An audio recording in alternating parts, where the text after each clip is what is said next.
In a surprising move, the U.S. Navy recently decided to ban sailors from feeding fish off the sides of aircraft carriers. What could have prompted such a rule change? And what happened afterward took everyone by surprise. Number 1. The origins of the ban and environmental concerns. The U.S. Navy's decision to ban sailors from feeding fish off aircraft carriers originated from a thorough analysis of environmental impact and operational safety. Feeding fish might seem harmless, but it has profound ecological consequences. When sailors throw food overboard, it disrupts the natural feeding behaviors of marine species. Fish begin to rely on these unnatural food sources, which leads to an imbalance in local ecosystems. Certain species that are more aggressive or adaptable to this new food supply may dominate, causing a decline in species diversity and affecting the overall health of the marine environment. This imbalance can further lead to overpopulation of some species, which subsequently puts pressure on the food supply, leading to a cascade of negative ecological effects. Additionally, the introduction of non-natural food items into the ocean environment can have harmful effects on marine life. Foods that are not part of the natural diet of these animals can lead to health problems such as malnutrition, digestive issues, and diseases, which further threaten the delicate balance of these ecosystems. Moreover, fish and other marine animals that grow accustomed to being fed by humans may start to exhibit altered behaviors, such as losing their natural fear of humans and ships. This can lead to increased risks of injury or death for these animals, either through ship strikes or interactions with dangerous human activities. Feeding fish also poses safety risks to Navy operations. By attracting larger predators such as sharks and barracudas closer to the ship, it increases the likelihood of dangerous encounters for both naval personnel and divers who work around these massive vessels. Sharks, drawn by the scent of food, could become more aggressive, creating hazardous situations during maintenance or emergency operations in the water. Furthermore, the concentration of marine life around the vessels due to feeding can interfere with sonar and other naval equipment, affecting the ship's ability to conduct accurate underwater surveillance and navigation. The Navy's policy change reflects a broader commitment to sustainable practices and minimizing human impact on marine ecosystems. This shift is part of a larger environmental strategy to reduce the footprint of naval operations on the ocean. By preventing artificial feeding, the Navy aims to promote healthier marine environments and protect the integrity of its operations from unintended consequences. This ban also aligns with international maritime guidelines aimed at conserving marine biodiversity and protecting vulnerable marine species from human-induced changes. Moreover, there is a concern about the potential for invasive species being introduced via ship movement and food waste, which could further disrupt local ecosystems. Feeding practices could inadvertently introduce pathogens or non-native species that could become invasive and cause ecological harm. The Navy's proactive stance on this issue is crucial for preventing long-term ecological damage and maintaining the health of marine environments globally. This policy is not just about immediate safety or operational efficiency, but also about the long-term sustainability of the oceans. The Navy's decision serves as a reminder of the importance of environmental responsibility in all human activities, especially those conducted on such a massive and impactful scale. By banning the practice of feeding fish, the Navy is taking a significant step towards protecting marine life and ensuring that naval operations do not contribute to the degradation of ocean ecosystems. Number 2. Safety risks associated with feeding fish. Feeding fish from naval ships, such as aircraft carriers, poses considerable safety risks, primarily due to the attraction of large predators like sharks and barracudas. These predators are naturally drawn to areas where smaller fish congregate, and feeding practices create an artificial aggregation of fish near the ship.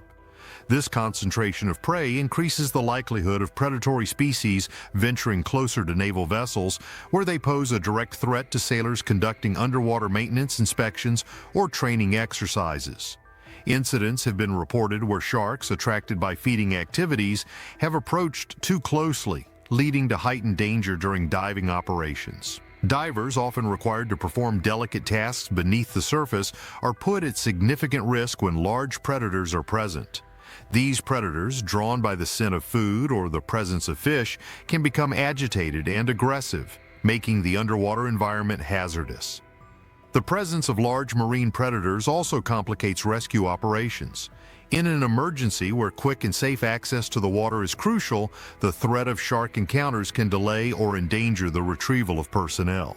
Moreover, frequent feeding can disrupt the behavior of fish and predators, making them more likely to associate human presence with food, thereby increasing the risk of dangerous encounters over time. Feeding fish can inadvertently condition marine animals to remain close to naval vessels, increasing the frequency of human-wildlife interactions. This conditioning not only raises the risk of attack but also complicates routine operations such as sonar deployment, where marine animals might interfere or become injured by equipment. Moreover, certain species like barracudas are known to be attracted to shiny objects and can become particularly aggressive when feeding, posing an even greater risk to divers and sailors working on deck. Additionally, the attraction of predatory fish around ships poses risks to the structural integrity of naval equipment. Predators can inadvertently damage underwater cables, sensors, or even the hull of the ship if they collide with force. This can lead to costly repairs and jeopardize mission readiness, especially in active deployment zones where operational efficiency is critical. By banning the feeding of fish, the Navy aims to reduce these risks significantly. Preventing artificial congregation of fish and predators around ships maintains a safer operational environment and reduces the chances of dangerous wildlife encounters. It is a proactive measure to ensure both the safety of naval personnel and the integrity of naval equipment, demonstrating a commitment to minimizing human impact on marine behavior and ensuring safer naval operations. Number 3. Impact on Navy operations and training protocols. The ban on feeding fish on naval vessels has significantly impacted Navy operations and training protocols. One critical concern is the interference with sonar and other sensitive underwater equipment. Fish attracted to the area by food can cause clutter on sonar screens, making it difficult to distinguish between actual threats and marine life. This interference can reduce the accuracy and efficiency of underwater navigation, surveillance, and anti-submarine warfare exercises, where detecting subtle sonar echoes is crucial. Moreover, the presence of a high concentration of fish and marine life around ships can lead to fouling of underwater sensors and equipment. For example, biofouling occurs when organisms such as barnacles and algae attach to ship hulls and equipment, leading to increased drag and reduced fuel efficiency. The attraction of fish to feeding areas exacerbates this issue by promoting the presence of other marine organisms that feed on fish waste or are attracted to the nutrients in the water. This can necessitate more frequent cleaning and maintenance, increasing operational costs and downtime for ships. The Navy has also recognized that feeding fish near vessels can disrupt the behavior of marine mammals, like dolphins and whales, which can be drawn to the area. These larger animals can unintentionally collide with ships or become entangled in naval equipment, presenting both a safety hazard and a threat to marine life. In training environments, such disruptions can hinder realistic practice scenarios for sailors, as the presence of marine life complicates the use of live sonar and torpedoes. To mitigate these risks, the Navy has implemented strict training protocols to ensure that personnel are aware of the importance of maintaining a clear operational environment. Training now includes detailed guidelines on avoiding actions that could attract marine life, understanding the risks associated with marine interactions, and recognizing the signs of sonar interference due to biological factors. This comprehensive approach is part of a broader effort to maintain operational readiness and ensure that training exercises remain as effective and realistic as possible without the added variable of human-induced disruptions. Number 4. Long-term effects and future implications. The Navy's decision to ban feeding fish represents a significant move towards sustainable practices that align with global environmental standards. In the long term, this policy is expected to have several beneficial effects on marine ecosystems. By reducing human-induced feeding, the Navy helps maintain natural predator-prey relationships and supports the regeneration of fish populations that have been affected by overfishing and environmental changes. This ban also prevents the clustering of marine life around naval vessels, which can disrupt natural migration patterns and breeding grounds critical for maintaining biodiversity. To ensure the effectiveness of this policy, the Navy has collaborated with marine biologists and environmental scientists to conduct comprehensive studies on the local marine life around their operations. These studies focus on tracking changes in fish populations, the behavior of marine species, and the overall health of the ecosystem. Initial data indicates that the ban has led to a decrease in artificially large populations of predatory species, such as sharks and barracudas, that were previously drawn to naval vessels due to feeding activities. This reduction in predators has allowed for more balanced marine ecosystems, where smaller fish and plankton can thrive without being overly preyed upon.